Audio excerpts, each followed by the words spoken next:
தமிழக துணை முதலமைச்சராக அமைச்சர் உதயநிதி ஸ்டாலின் நியமிக்கப்பட்டதை அடுத்து தூத்துக்குடி வடக்கு மாவட்ட மற்றும் மாநகர திமுகவினர் பட்டாசு வெடித்தும் இனிப்புகள் வழங்கியும் கொண்டாடி வருகிறார்கள். இதுகுறித்தான விவரங்களை செய்தியாளர் முத்துராமன் வழங்க நாம் கேட்கலாம்.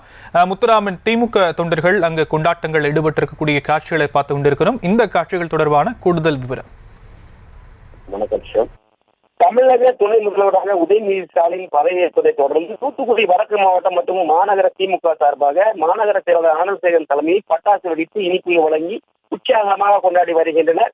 தமிழக அமைச்சரவை மாற்றம் செய்யப்பட்டு இளைஞர் நலன் மற்றும் விளையாட்டு மேம்பாட்டுத்துறை அமைச்சராக இருந்த உதயநிதி ஸ்டாலின் துணை முதல்வராக அறிவிக்கப்பட்டுள்ள நிலையில் இதைத் தொடர்ந்து இன்று மாலை அவர் பதவியேற்க உள்ளதால் இந்த அறிவிப்பு திமுக இடையே பெரும் மகிழ்ச்சி ஏற்படுத்தியுள்ள நிலையில் தூத்துக்குடி வடக்கு மாவட்டம் மற்றும் மாநகர திமுக சார்பாக தூத்துக்குடியில் உள்ள கலைஞர் அரங்கு முன்பாக தூத்துக்குடி மாநகர திமுக செயலாளர் ஆனந்தசேகரன் தலைமையில் பட்டாசுகள் வெடித்து இனிப்பு வழங்கி உற்சாகமாக கொண்டாடி வருகின்றனர். இந்நிகழ்ச்சியில் தொண்டர்கள் மற்றும் இந்த இளைஞர் அணியர், மாவட்ட பிரதிநிதிகள், வட்ட செயலாளர் மற்றும் பல்வேறு அமைப்பினர் வந்து இந்த நிகழ்ச்சியில் கலந்து கொண்டு வருகின்றனர்.